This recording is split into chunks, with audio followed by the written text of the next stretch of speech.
कहानी की शुरुआत में हम ड्रासा नाम की एक शार्प शूटर को देखते हैं जो पिछले कई घंटों से एक टनल में छुपी हुई है। दरअसल वह यहाँ अपने शिकार का इंतजार कर रही होती है। ड्रासा को पास के एयरपोर्ट पर एक गवर्नमेंट अफसर को मारने का टास्क दिया गया था। कुछ ही देर बाद रनवे पर एक प्लेन लैंड करता है। ड्रासा को जैसे ही अपना शिकार नजर आया, उसने उसे कई किलोमीटर दूर से एक ही शॉट में खत्म कर दिया। ड्रासा अपना ये काम इतनी बारीकी से अंजाम देती है कि वहाँ पर मौजूद गार्ड्स को पता ही नहीं चलता कि गोली किसने और कहाँ से चलाई। मिशन कंप्लीट करने के बाद ड्रासा अपनी माँ की कब्र पर जाती है जहाँ उसका फादर पहले से ही मौजूद होता है। यहाँ हमें ड्रासा के बारे में एक और बात मालूम होती है कि जब भी वह किसी को अपनी राइफल से मारती है तो उस बुलेट के कवर को अपने पास रख लेती है और फिर वह इन बुलेट कवर्स को अपने पिता को सौंप देती है। दरअसल ड्रासा एक कॉन्ट्रैक्ट किलर थी, यानी वह पैसों के लिए लोगों को मारा करती थी और अब तक कई लोगों को मार चुकी थी। इसे लोगों को मारना तो बिल्कुल अच्छा नहीं लगता था, लेकिन अब यह काम उसका पेशा बन चुका था। इसलिए ड्रासा उन बुलेट्स के कवर्स को अपने फादर को पकड़ा देती, जिससे उसका दुख थोड़ा कम हो जाता। ड्रासा अपने पिता को बताती है कि मुझे एक और नया प्रोजेक्ट मिला है जो पूरे 1 साल तक चलेगा। शायद इस दौरान मैं आपसे मिल नहीं पाऊंगी। जिस पर ड्रासा के फादर जवाब देते हैं, तुम हर साल आती हो और मुझे कुछ गोलियों के कवर पकड़ा देती हो, मगर अगले साल ऐसा नहीं होगा। मेरा कैंसर का लास्ट स्टेज चल रहा है, मेरे पास अब ज्यादा वक्त नहीं बचा और अगर आने वाले दिनों में मेरी मौत नहीं हुई तो मैं खुद 14 फरवरी वैलेंटाइंस डे पर अपनी जिंदगी खत्म कर लूंगा, क्योंकि अब मेरे पास जीने की कोई वजह नहीं है। तुम्हारी माँ भी मर चुकी है और तुम भी अपने काम के चलते साल में 1-2 बार मुझसे मिलने आती हो, इसलिए हो सकता है ये हमारी आखिरी मुलाकात हो। ये सुनकर ड्रासा की आंखें भर आती हैं। अब यहाँ सीन शिफ्ट होता है और हम देखते हैं इस कहानी के दूसरे लीड कैरेक्टर लेवाई को। लेवाई की जिंदगी बिल्कुल भी ठीक नहीं चल रही थी। उसे अक्सर भयानक सपने आते थे और नींद उसकी आंखों से कोसों दूर चली जाती थी। एक रात जब उसकी आंख बुरे सपने से खुलती है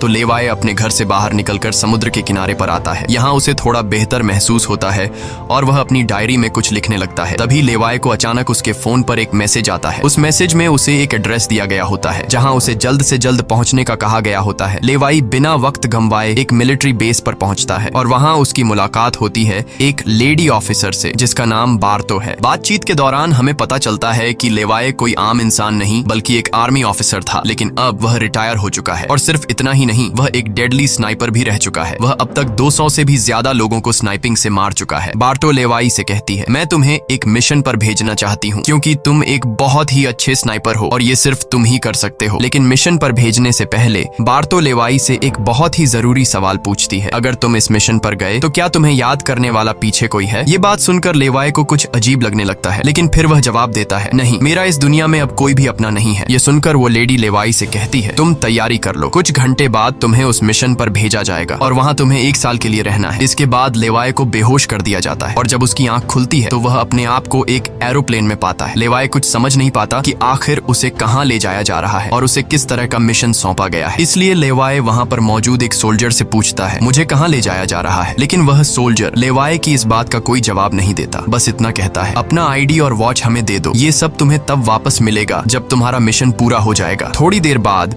वो सोल्जर उसे बताता है, अब तुम्हारा प्लेन से उतरने का वक्त आ चुका है। कुछ ही मिनटों में हम नो फ्लाइंग जोन एरिया में एंटर करने वाले हैं। यहाँ से आगे जाने की हमें परमिशन नहीं है। बस वह सिर्फ इतना बताता है कि नीचे उतरने के बाद तुम्हें अकेले 32 किलोमीटर नॉर्थ की तरफ पैदल जाना होगा, तब तुम अपनी मिशन वाली जगह पर पहुंच जाओगे। लेकिन लेवाई के दिमाग में अब भी एक ही बात चल रही थी। वो फिर से उस सोल्जर से पूछता है, आखिर हम जा कहाँ रहे हैं? इस पर सोल्जर जवाब देता है, मुझे इस सवाल का जवाब देने का परमिशन नहीं है। मेरी वर्दी में एक माइक्रोफोन लगा हुआ है। अगर मैंने तुम्हें इस जगह के बारे में बताया तो मुझे नौकरी से निकाला जा सकता है या फिर मारा भी जा सकता है। यह बात सुनकर लेवाई के गले में सांसें अटक जाती हैं। इसके बाद उसे एक पैराशूट दिया जाता है और प्लेन का दरवाजा खुलते ही लेवाई कूद जाता है और सेफली लैंडिंग करता है। लेकिन असली गेम तो अब शुरू होता है। 32 किलोमीटर की दूरी उसे पैदल तय करनी थी। लेवाई को पैदल चलते चलते 2 दिन बीत जाते हैं और 2 दिनों का लंबा सफर तय करने के बाद फाइनली वो उस जगह पर पहुंच जाता है। वो देखता है कि ये एक बहुत ही सुनसान इलाका है जहां इंसान तो दूर बल्कि उससे परिंदे भी नहीं दिखाई देते। तभी उसकी मुलाकात जेडी नाम के एक आदमी से होती है। जेडी 1 साल तक यहाँ मिशन पर था, अब उसकी ड्यूटी खत्म हो चुकी है, इसलिए अब लेवाई उसकी जगह संभालेगा। जेडी लेवाई को एक वॉच टावर की तरफ ले जाता है। टावर के टॉप पर पहुंचने के बाद लेवाई को अब भी समझ नहीं आ रहा था कि उसे यहाँ क्या काम करना है। यही सवाल जब वो जेडी से पूछता है तो जेडी जवाब देता है, यहाँ एक बहुत ही गहरी खाई है जिसे गॉर्ज नाम दिया गया है। ये एक बहुत ही मिस्टीरियस और गहरी खाई है जिसके बॉटम तक आज तक कोई भी नहीं पहुंच पाया। तुम्हारा काम बहुत ही सिंपल है, तुम्हें इस खाई की पहरेदारी करनी है। इसके बाद वो लेवाई को यहाँ के स्ट्रिक्ट रूल्स बताता है। वह कहता है, तुम यहाँ से बाहर महीने में एक ही बार हेडक्वार्टर फोन कर सकते हो, चाहे कुछ भी हो जाए।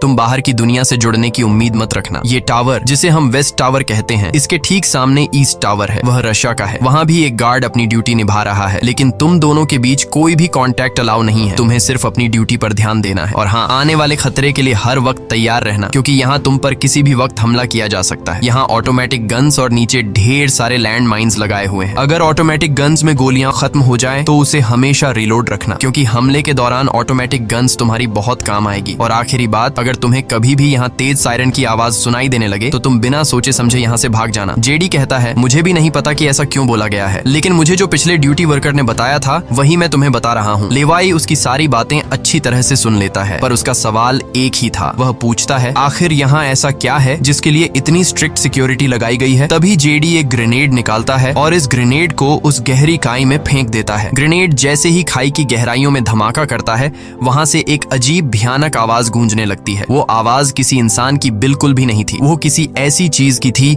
जो अंधेरे में छुपी थी। जेडी लेवाई की तरफ देखता है और कहता है, ये आवाज जो तुम सुन रहे हो, ये उन क्रीचर्स की है जिन्हें हम होलोमैन कहते हैं। ये क्रीचर्स इस घड़े के अंदर रहते हैं और तुम्हारी यहाँ पर ड्यूटी ये है कि इस घड़े के अंदर से किसी भी क्रीचर को बाहर निकलने नहीं देना है। कहा जाता है कि 1940 में यूएस आर्मी के 2400 आर्मी सोल्जर्स को इस गड्ढे के अंदर भेजा गया था, ताकि यह सोल्जर्स उस गड्ढे के अंदर मौजूद सभी क्रीचर्स को खत्म कर सकें। लेकिन आज तक उनमें से एक भी जिंदा सोल्जर वापस लौट कर नहीं आया। और अब जेडी लेवाई को पूरी इंफॉर्मेशन, हर एक चीज का बताकर घर वापस जाने की तैयारी करने लगा, क्योंकि उसने यहाँ 1 साल की ड्यूटी पूरी कर दी। अब लेवाई को यहाँ 1 साल तक ड्यूटी देनी थी। जेडी लेवाई को अलविदा कहकर यहाँ से निकल पड़ता है। वह बहुत खुश था क्योंकि 1 साल बाद वह घर जाने वाला था, लेकिन उसे पता नहीं था कि आगे उसके साथ कुछ ऐसा होने वाला है जिसके बारे में सोचने से भी डर लगता है। लोकेशन पर पहुंचने के बाद जेडी जैसे ही स्मोक करता है, तब एक हेलीकॉप्टर उसे लेने के लिए आता है। वह हेलीकॉप्टर उसके लिए रस्सी नीचे फेंकता है और जेडी इस रस्सी के जरिए ऊपर हेलीकॉप्टर में चढ़ने लगता है। हेलीकॉप्टर में बैठा एक सोल्जर पहले जेडी की आइडेंटिटी कंफर्म करता है। जेडी जब उसे अपनी पूरी इंफॉर्मेशन देता है तो हेलीकॉप्टर में बैठा वो सोल्जर पहले जेडी को शूट करता है और उसके बाद उसकी रस्सी काट कर उसे नीचे गिरा देता है। अब यहाँ एक बात तो साफ हो चुकी थी कि जो इस जगह आता है वो यहाँ से कभी लौट नहीं पाता। इसके बाद हमें अगले दिन का सीन दिखाया जाता है। लेवाई अपने काम को निभाने लगता है। सबसे पहले वो यहाँ की कुछ रिपोर्ट्स चेक करता है और जिन ऑटोमेटिक गन्स में गोलियां खत्म होती हैं उन्हें रीलोड करता है। इसी तरह से दिन गुजरते हैं और फिर 1 महीना। अब लेवाई को ये जगह बोरिंग फील होने लगी। वो सोचता है कि क्या 1 साल तक यहाँ बस अकेले ही रहना है, न किसी से बातचीत और न ही कोई एंटरटेनमेंट। इसीलिए टाइम पास करने के लिए वो अलमारी में रखी किताबें पढ़ने का सोचता है। जब वो अलमारी से किताबें निकालता है तो अचानक उसकी नजर अलमारी के पीछे की दीवार पर पड़ती है। उस दीवार पर कुछ नोट्स लिखे होते हैं। ये उन सभी लोगों के नोट्स थे जो इससे पहले इस टावर में अपनी ड्यूटी कर चुके थे। हर नोट में डर, अकेलापन और होलोमैन के खतरों का जिक्र था। एक दिन लेवाई को वेस्ट टावर से मशीन चलने की आवाज आती है। लेवाई जल्दी से अपने टेलीस्कोप से दूर से ईस्ट टावर को देखने की कोशिश करता है और तभी उसे एक लड़की दिखाई देती है। और ये लड़की कोई और नहीं बल्कि ड्रासा होती है, जो कि उसकी अच्छी स्नाइपिंग की वजह से उसे इस टावर पर ड्यूटी दे दी गई थी। ड्रासा की खूबसूरती देखते ही लेवाई की नजरें उस पर जम जाती हैं, लेकिन लेवाई उससे बात नहीं कर पाता क्योंकि ऐसा करना रूल्स की खिलाफ वर्जी थी। और ड्रासा को भी वेस्ट टावर में बैठे लेवाई के बारे में पता चल चुका था। अब इसी तरह से दिन गुजरते हैं और ये दोनों सोचते हैं कि क्या हमें एक दूसरे से बात करनी चाहिए या नहीं। कुछ दिन बाद ड्रासा का जन्मदिन आता है। अकेलेपन में घिरी हुई ड्रासा को लगता है कि उसे किसी से बात करनी चाहिए। वो लेवाई से बात करने की कोशिश करती है। ड्रासा एक व्हाइट बोर्ड के जरिए लेवाई से पूछती है, तुम्हारा नाम क्या है? इस पर लेवाई को रूल्स याद आते हुए कहता है कि नाम बताना अलाउड नहीं है, लेकिन ड्रासा मुस्कुराते हुए अपना नाम बताती है, मेरा नाम ड्रासा है। लेवाई भी ज्यादा न सोचते हुए अपना नाम बता देता है। ड्रासा बताती है कि आज मेरा बर्थडे है और ड्रासा अपने बर्थडे को सेलिब्रेट करते हुए डांस करने लगती है। ड्रासा लेवाई से पूछती है, क्या तुम्हें डांस करना आता है? लेवाई बताता है, नहीं, मुझे डांस करना बिल्कुल भी नहीं आता। जिस पर ड्रासा पूछती है, तो फिर तुम्हें क्या करना आता है? लेवाई जवाब देते हुए बोर्ड पर लिखता है, मैं शूटिंग थोड़ी बहुत अच्छी कर लेता हूँ। यहाँ ड्रासा उसकी शूटिंग स्किल्स चेक करने के लिए अपने टावर पर एक छोटी सी बॉटल उसके सामने रख देती है और लेवाई अपने टारगेट को निशाने पर रखते हुए एक ही गोली में उस बॉटल को फोड़ देता है। अब यहाँ ड्रासा भी पीछे रहने वाली नहीं थी। वह भी अपनी शूटिंग स्किल्स को दिखाते हुए लेवाई के टावर में रखी एक छोटी सी बॉटल को बिल्कुल परफेक्ट शूट कर लेती है, जिससे लेवाई को पता चलता है कि ट्रासा कोई आम लड़की नहीं बल्कि वह एक डेडली स्नाइपर है। धीरे धीरे दोनों की बातचीत बढ़ने लगती है। ट्रासा और लेवाई एक दूसरे को समझने लगते हैं। लेकिन तभी जब ये दोनों बातचीत में मसरूफ होते हैं, ट्रासा की नजर अचानक नीचे गड्ढे की तरफ जाती है। वो देखती है कि नीचे से कुछ भयानक क्रीचर्स यानी होलोमैन तेजी से वेस्ट टावर की तरफ चढ़ रहे हैं। वह जल्दी से लेवाई को अलर्ट करती है, नीचे देखो, तुम्हारी तरफ कुछ क्रीचर्स बढ़ रहे हैं। लेवाई जैसे ही नीचे देखता है, उसकी आंखें चौंक जाती हैं। नीचे सिर्फ एक या दो नहीं बल्कि हजारों क्रीचर्स ऊपर की ओर बढ़ रहे होते हैं। वो बिना वक्त गंवाए अपनी स्नाइपर राइफल उठाता है और एक एक करके क्रीचर्स को शूट करने लगता है। लेकिन क्रीचर्स की तादाद इतनी ज्यादा होती है कि लेवाई उन्हें अकेले संभाल नहीं पाता। इसलिए ट्रासा भी अपनी मशीन गन से गोलियां बरसाने लगती है। अब वेस्ट टावर यानी ट्रासा की तरफ भी क्रीचर्स बढ़ने लगे। ये दोनों अपनी अपनी साइड से इन क्रीचर्स को मारने लगते हैं। लेकिन तभी लेवाई देखता है कि एक क्रीचर ऊपर ट्रासा के टावर तक पहुंच चुका है और वह क्रीचर जैसे ही ट्रासा पर हमला करने वाला होता है तो लेवाई ईस्ट टावर से अपनी जबरदस्त स्नाइपिंग स्किल्स का इस्तेमाल करते हुए उस क्रीचर को मार गिराता है। अब लेवाई और ट्रासा दोनों को एहसास हो जाता है कि इस खतरनाक जगह में अगर जिंदा रहना है तो उन्हें मिलकर लड़ना होगा। सब कुछ संभालने के बाद ट्रासा बताती है, ये मेरी लाइफ का सबसे बेस्ट बर्थडे था। अगली सुबह लेवाई नीचे लगी लैंड माइंस को ठीक करता है और ऑटोमेटिक गन को रीलोड करता है। तभी अचानक खाई के अंदर से एक ड्रोन निकलता है। वो ड्रोन कुछ सेकंड्स तक लेवाई की तरफ देखता है। ड्रोन अजीब तरीके से स्कैन करता है। ये देखकर लेवाई हैरान रह जाता है और उसे कुछ समझ नहीं आता कि ये ड्रोन क्यों और किसके लिए भेजा गया था। इस तरह से दिन गुजरते हैं और फिर महीने। इन दोनों की आपस में दोस्ती होने के बाद अब उनके दिन अच्छे गुजर रहे थे और अब उन्हें अकेलापन बिल्कुल भी महसूस नहीं होता था। पर एक दिन ट्रासा बहुत ज्यादा सैड होती है क्योंकि आज 14 फेब था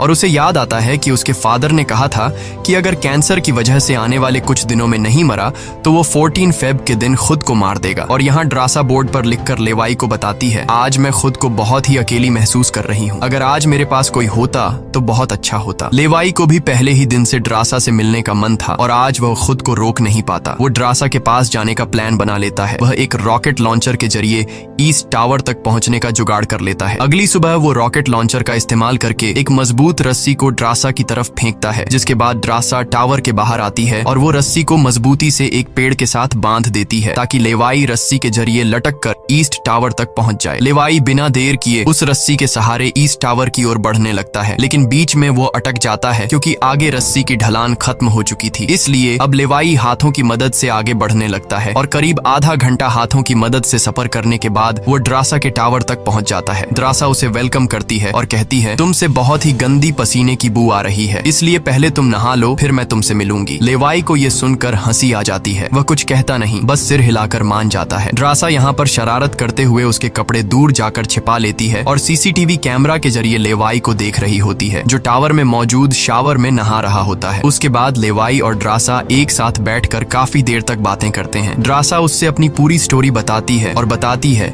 कि अब इस दुनिया में मेरा कोई नहीं रहा, सिर्फ मेरे फादर जिंदा बचे थे, पर कल के दिन उसने भी खुद को मार दिया होगा। यहाँ लेवाई भी ट्रासा को रात में आने वाले भयानक सपने और अपने उन दिनों के किस्से सुनाता है जब वो यूएस आर्मी में था। इस तरह से बातें करते करते रात हो जाती है। ट्रासा यहाँ एक सॉफ्ट म्यूजिक लगा लेती है। ये दोनों म्यूजिक की धुन पर डांस करने लगते हैं। इसी डांस के दौरान वो एक दूसरे के करीब आने लगते हैं और उनके बीच रोमांस होने लगता है। कुछ देर बाद लेवाई ट्रासा की तरफ देखकर एक मुस्कान के साथ कहता है, मैंने तुम्हारे लिए एक शायरी लिखी है, जब हम यहाँ से निकलेंगे तभी मैं तुम्हें वो शायरी दूंगा। अगले दिन लेवाई को वापस अपने वेस्ट टावर लौटना था। वह ट्रासा को अलविदा कहता है और रस्सी के सहारे वेस्ट टावर की तरफ चलना शुरू कर देता है। ट्रासा भी उसे जाते हुए देखती रहती है, लेकिन तभी हम देखते हैं कि कुछ क्रीचर्स ऊपर टावर की तरफ बढ़ रहे हैं, जिनमें से एक क्रीचर वहां लगे लैंड माइन से टकरा जाता है और एक जोरदार धमाका होता है। लैंड माइन के फटने से जो उसके लोहे के पार्ट्स हवा में उड़ जाते हैं, उनमें से एक पार्ट रस्सी से टकरा जाता है, जिससे रस्सी टूट जाती है और वह तेजी से उस खाई में गिर जाता है। लेवाई को गिरते देखकर ट्रासा बिना सोचे समझे अपना पैराशूट उठाकर वह भी उस खाई में कूद जाती है। खाई की गहराई में गिरने के बाद ट्रासा पानी की तेज बहाव वाली नदी में बहने लगती है। वह किसी तरह करके नदी से बाहर निकलकर किनारे तक पहुंच जाती है। दूसरी तरफ लेवाई की किस्मत अच्छी होती है कि वो एक बड़े से पेड़ पर गिरकर लटक चुका था। इतनी ऊंचाई से गिरने के बाद उसे चोटें तो काफी सारी आ जाती हैं, पर उसकी जान बच जाती है। जैसे ही उसकी आंखें खुलती हैं, वो देखता है कि एक बड़ा कीड़ा उस पर हमला हमला करने के लिए बढ़ रहा है। वो खुद को बचाने की कोशिश करता है, पर तभी पेड़ की लकड़ी टूट जाती है और लेवाई नीचे पेड़ की जड़ों पर गिर जाता है। नीचे गिरते ही पेड़ की जड़ों ने उसे अपनी गिरफ्त में लेने लगती है और लेवाई को जकड़ लेती है। उससे पहले कि ये जड़ें लेवाई को मार देती, वहाँ ट्रासा पहुँच जाती है। वो जल्दी से चाकू निकालकर इन जड़ों को काटने लग जाती है, जिससे लेवाई आजाद हो जाता है। इसके बाद लेवाई और ट्रासा चारों ओर देखने लगते हैं। हर तरफ सन्नाटा और डर का माहौल छाया होता है। तभी अचानक पेड़ों की आड़ से कुछ क्रीचर्स निकलकर उन पर हमला कर देते हैं। यहाँ उनके बीच एक बड़ी फाइट होने लगती है। लेवाई अपनी बंदूक संभालता है और पहली गोली सीधे एक क्रीचर के सर में मारता है। एक के बाद एक दोनों ने मिलकर दोनों क्रीचर्स को खत्म कर दिया। यहाँ लेवाई की नजर क्रीचर की डेड बॉडी पर पड़ती है। वह देखता है कि क्रीचर ने वही आर्मी वर्दी पहन रखी थी जो किसी जमाने में अमेरिकन सोल्जर्स की होती थी। ये देखकर लेवाई के रोंगटे खड़े हो जाते हैं। तभी उसे जेडी की वो बातें याद आती हैं जब उन्होंने बताया था कि 1940 में 2400 सोल्जर्स के एक बड़े ग्रुप को इस खाई में भेजा गया था और वो सैनिक कभी वापस नहीं लौटे थे। उसके बाद लेवाई और ट्रासा एक अजीब भयानक सी जगह पर पहुंच जाते हैं। यहाँ का मंजर किसी बुरे सपने जैसा था। हर तरफ इंसानों के सड़े गले शरीर पड़े थे और सबसे अजीब बात यह थी कि इन शरीरों के अंदर से पेड़ पौधे उग आए थे। ऐसा लग रहा था जैसे कोई जानलेवा वायरस ने इस जगह को अपनी गिरफ्त में ले लिया हो। तभी अचानक पेड़ों के बीच से कुछ हलचल होती है। लेवाई और ट्रासा समझ जाते हैं कि क्रीचर्स एक बार फिर उनका पीछा कर रहे हैं। डर के मारे यह दोनों तेजी से भागने लगते हैं और एक टूटी फूटी चर्च में घुस जाते हैं। दरवाजा बंद करने के बाद सामने उन्हें एक अजीब सा नजारा दिखता है। हर तरफ इंसानों की लाशें पड़ी हुई थीं। उनकी हालत देखकर ऐसा लग रहा था जैसे उन्होंने खुद अपनी जान ले ली हो ताकि इस वायरस से बच सकें। अचानक एक बड़ी मकड़ी ट्रासा के ऊपर कूद पड़ती है और ढेर सारी और भी मकड़ियां निकल आती हैं। ये मकड़ियां साइज में काफी बड़ी होती हैं। जैसे ही स्पाइडर उन पर हमला करता है, लेवाई और ट्रासा मिलकर उसे खत्म कर देते हैं। दूसरी तरफ चर्च का दरवाजा वो क्रीचर तोड़कर अंदर आ जाते हैं। लेवाई और ट्रासा अपनी जान बचाने के लिए उन पर फायरिंग शुरू कर देते हैं और जैसे तैसे करके उनसे अपनी जान छुड़ाकर चर्च से बाहर निकल आते हैं। तभी लेवाई की नजर सामने पहाड़ में बनी एक पुरानी सुरंग पर पड़ती है। वह दोनों फौरन उस सुरंग के अंदर घुस जाते हैं। अंदर जाकर उन्हें पता लगता है कि असल में यह एक पुरानी लैब है। यहाँ हर जगह टूटी फूटी कांच, मशीन्स और पुराने जंग लगे हुए कंटेनर्स पड़े थे। यहाँ लेवाई को एक पुराना डीवीडी कैसेट मिलता है। लेवाई डीवीडी को प्ले करता है और स्क्रीन पर एक लड़की नजर आती है। वह लड़की कहती है कि हम लोग यहाँ एक सीक्रेट केमिकल मिसाइल प्रोजेक्ट पर काम कर रहे थे। हमारे साथ सैकड़ों साइंटिस्ट थे, पर एक दिन यहाँ भूकंप आया। भूकंप के तेज झटके से मिसाइल की केमिकल लीक हो गई। जहरीला केमिकल हवा में मिलने लगा। कुछ ही घंटों में लोग वायरस से इन्फेक्ट होने लगे। वह लड़की अपना पेट दिखाते हुए बताती है कि मैं भी इन्फेक्टेड हूँ। हालांकि हमने मिलिट्री को सब कुछ बताया। हमने उनसे कहा कि इस पूरे इलाके को बॉम्बिंग करके तबाह कर दिया जाए ताकि इन्फेक्शन और फैल न सके, लेकिन उन्होंने हमारी बात नहीं सुनी। इस वीडियो को देखने के बाद लेवाई को वहाँ एक नए जमाने का कंप्यूटर मिलता है। लेवाई को समझ नहीं आता कि इस जगह में आज के दौर का कंप्यूटर कैसे रखा गया है। लेवाई उसे ऑन करता है और उसमें मौजूद जानकारी को देखकर एकदम सुन रह जाता है। उसे डार्क लेक नाम की एक कंपनी के बारे में पता चलता है जो पैरामिलिट्री बनाने का काम करती है। ये कंपनी यहाँ से इन्फेक्टेड लोगों के सैंपल्स इकट्ठा करके अपने कंट्री के सोल्जर्स को सुपर सोल्जर्स में कन्वर्ट करने के लिए उन पर एक्सपेरिमेंट करती है। यही वजह है कि कोई भी देश इस जगह को मिटाना नहीं चाहता। इसके अलावा लेवाई को यह भी पता चलता है कि यह जो खाई है यहाँ पर एक बहुत ही बड़ा मिसाइल है जिसकी एक्टिवेशन पर जब वो फटेगा तो 4.2 किलोमीटर की लंबाई में सब कुछ मिटा देगा। लेवाई और ट्रासा ये सारा राज समझ जाते हैं। उन्हें पता चल जाता है कि जिस लेडी बार्तो ने उन्हें यहाँ भेजा था वही इस जगह की ओनर है और वो इस जगह का गलत इस्तेमाल कर रही है। और इस जगह को सीक्रेट रखने के लिए लेडी बार्तो हमेशा ऐसे इंसान को यहाँ पर ड्यूटी के लिए चुनती थी जिसका पीछे कोई पूछने वाला नहीं हो, और उस इंसान को यहाँ साल भर ड्यूटी करने के बाद मार दिया जाता, जिस तरह से जेडी को मार दिया गया था ताकि वो बाहर आकर दुनिया को इस जगह के बारे में नहीं बता सके। ये सब जानने के बाद जैसे ही ये दोनों वहाँ से निकलते हैं तभी एक घुड़सवार क्रीचर ट्रासा को रस्सी से जकड़कर अपने साथ ले जाता है। लेवाई ट्रासा की तलाश में यहाँ वहाँ भटकता है लेकिन उसे ट्रासा कहीं दिखाई नहीं दे रही थी। तभी लेवाई एक ऐसी जगह पर पहुँचता है जहाँ एक बड़ी मिसाइल रखी हुई थी। ये वही मिसाइल थी जिसके बारे में डार्क लेक कंपनी के कंप्यूटर से लेवाई को जानकारी मिली थी। लेवाई को सब कुछ साफ समझ आ चुका था। असल में वॉच टावर में पहले रह चुके लोग जब यह कहते थे कि अगर सायरन की आवाज सुनाई दे तो जितनी जल्दी हो सके यहाँ से भाग जाना चाहिए, वो दरअसल इस मिसाइल की ही बात कर रहे थे। दूसरी तरफ ट्रासा अब उस क्रीचर के कब्जे में थी। ट्रासा खुद को छुड़ाने की कोशिश करती है और जैसे तैसे करके वो खुद को छुड़ा लेती है। आजाद होते ही ट्रासा और क्रीचर के बीच फाइट छिड़ जाती है। लेवाई भी ट्रासा को ढूंढते ढूंढते वहां पहुंच जाता है और वह भी फौरन क्रीचर पर हमला कर देता है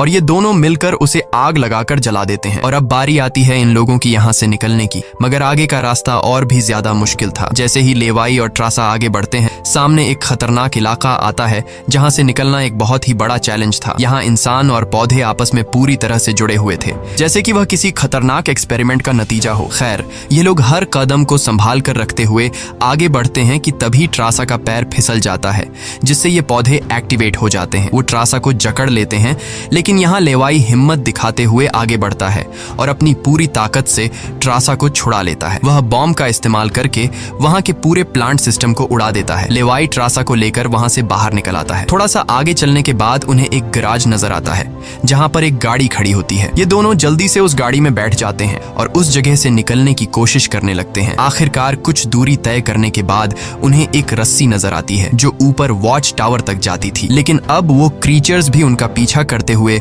वहां तक पहुंच चुके थे। अब यहाँ रस्सी को हाथों से पकड़कर ये लोग अगर ऊपर चढ़ते तो ये क्रीचर्स इन्हें मार देते। इसलिए लेवाई समझदारी से काम लेते हुए जीप को रस्सी से बांधकर ऊपर चढ़ने लगते हैं। ये लोग जीप को इसलिए रस्सी से बांध लेते हैं ताकि ये दोनों जीप में बैठकर उनके हाथ क्रीचर्स के साथ लड़ने के लिए फ्री हों। वो क्रीचर्स उन पर हमला करते हैं और यहाँ उनके बीच एक बड़ी फाइट होती है, लेकिन वो क्रीचर्स तादाद में काफी ज्यादा थे, इसलिए वो इन पर भारी पड़ रहे थे। यहाँ लेवाई के दिमाग में एक आइडिया आता है। वह जीप की पेट्रोल टैंक इन क्रीचर्स पर लीक कर देता है, जिससे निकलने वाले तेल को आग लगाकर उन सभी क्रीचर्स को जला देता है और आखिर में ये लोग उस जीप की रस्सी काट कर उसे नीचे छोड़ देते हैं, जिससे वो सभी क्रीचर्स मारे जाते हैं। इस तरह से ये लोग फाइनली ऊपर चढ़ने में कामयाब हो जाते हैं। अब इन दोनों को पता चल चुका था कि अगर ये दोनों यहाँ साल भर ड्यूटी कर भी लें तब भी आखिर में इन दोनों को मार दिया जाएगा। इसलिए अब ये दोनों एक बड़ा फैसला करते हैं कि अब वो इस जगह की रक्षा नहीं करेंगे बल्कि इस जगह को तबाह कर देंगे, ताकि इनकी तरह कोई दूसरा सोल्जर यहाँ पर न फंस सके और इस जगह का गलत इस्तेमाल बंद हो जाए। ये सब करने के बाद ये दोनों यहाँ से दूर जाकर एक नई जिंदगी की शुरुआत करेंगे। यहाँ ट्रासा कहती है, मेरे पास फ्रांस में छुपने के लिए एक जगह है, हम वहाँ जाकर शादी करेंगे और आगे की जिंदगी वहीं पर बिताएंगे। लेवाई ट्रासा की बात मान जाता है और अब वह कहता है, मुझे वापस अपने टावर पर जाना होगा। मैं वहाँ जाकर टावर में एक बॉम्ब फिट करूंगा और साथ ही इस मिसाइल को भी एक्टिवेट कर दूंगा, जिससे यह पूरी जगह तबाह हो जाएगी। जिसके बाद लेवाई रस्सी की मदद से अपने टावर तक पहुंच जाता है। इस बीच लेडी बार्तो लेवाई से कांटेक्ट करती है और सवाल करती है, क्या तुम इस गड्ढे के अंदर गए थे, क्योंकि किसी ने हमारे कंप्यूटर को ऑन किया है। लेवाई यहाँ पर झूठ बोलकर बताता है, नहीं, मैं वहाँ नहीं गया था। लेकिन बार्तो जानती है कि लेवाई झूठ बोल रहा है। उन्होंने सिक्योरिटी कैमरास में सब कुछ देख लिया था कि लेवाई और ट्रासा दोनों गड्ढे के अंदर गए थे। फिर भी वो अपनी बात को आगे बढ़ाते हुए कहती है, अगर तुम नहीं गए तो फिर जाहिर सी बात है कि यह सारा काम उस वेस्ट टावर वाले गार्ड का है। तुम एक काम करो कि उस वेस्ट टावर वाले इंसान यानी ट्रासा को मार दो, क्योंकि उसने रूल तोड़ा है। यहाँ लेवाई हाँ तो बोल देता है, लेकिन बार्तो को पता चल चुका था कि यह उसे नहीं मारेगा और वह समझ चुकी थी कि ये दोनों अब यहाँ से भागने वाले हैं और बाहर जाकर दुनिया को इस जगह के बारे में बता देंगे। इसीलिए वह खुद हेलीकॉप्टर में यहाँ पहुँचती है। लेकिन बार्तो के पहुँचने से पहले ये दोनों अपनी पूरी तैयारी कर चुके थे। लेवाई टावर से काफी दूर जाकर अपनी लाइफ का सबसे लंबा शॉट लेता है और सीधा उस टावर पर गोली मारता है जो सीधा नीचे मिसाइल से कनेक्ट था, जिससे एक तेज सायरन बजने लगता है। अब उनके पास टाइम कम था। ये दोनों तेजी से भागने लगते हैं क्योंकि जब मिसाइल फटेगी तो वह 4.2 किलोमीटर के एरिया को तबाह कर देगी। लेवाई और ट्रासा दोनों पूरी ताकत से जंगल की ओर भागने लगते हैं। ट्रासा अपनी जान बचाते हुए उस जगह से काफी दूर निकल जाती है, लेकिन लेवाई के पैर में चोट आई थी जिससे वह तेज नहीं भाग सकता था। दूसरी तरफ बार्तो को भी यह समझ आ चुका था कि जल्द ही मिसाइल ब्लास्ट होने वाला है। ठीक इसी वक्त मिसाइल एक्टिवेट हो जाती है और एक बहुत ही बड़ा धमाका होता है जिससे पूरी खाई तबाह होने लगती है। ये ब्लास्ट इतना भयानक था कि उसके लपटने और झटके दूर तक फैल गए, जिसमें बार्तो का हेलीकॉप्टर भी उस धमाके की चपेट में आ जाता है और वह वहीं मारी जाती है। ट्रासा ने तो 4.2 किलोमीटर का फासला तय कर लिया था, लेकिन लेवाई उस धमाके की लपेट में आ जाता है और धमाके से आने वाली तेज हवा उसे पानी में गिरा देती है। दूसरी तरफ खाई में सभी क्रीचर्स मारे जाते हैं। अब सिर्फ ट्रासा उस धमाके में जिंदा बच गई थी और वह एक ऊंची जगह पर खड़ी होकर लेवाई का इंतजार करने लगी। इंतजार करते करते रात हो जाती है, लेकिन लेवाई का कोई अता पता नहीं चलता। वो समझ जाती है कि अब लेवाई जिंदा नहीं रहा, जिसके बाद कहानी यहाँ से कुछ महीने आगे शिफ्ट होती है। ट्रासा लेवाई की लिखी हुई कविता को पढ़ती है। हर एक शब्द में उसे लेवाई की यादें महसूस होती हैं। आंखों में आंसू लिए वो अपने दिल को संभालने की कोशिश करती है। अब ट्रासा एक नई जिंदगी की शुरुआत करते हुए फ्रांस के एक होटल में वेट्रेस की जॉब करने लगती है, लेकिन फिर अचानक एक दिन ट्रासा के सामने लेवाई आकर खड़ा हो जाता है। वह जिंदा था। लेवाई को देखकर ट्रासा की आंखें खुली की खुली रह जाती हैं। वह खुशी के मारे दौड़कर लेवाई को गले लगाती है और इसी के साथ यह कहानी खत्म हो जाती है। अगर वीडियो आपको अच्छी लगी हो तो हमारे चैनल को सब्सक्राइब और वीडियो को लाइक जरूर कीजिएगा।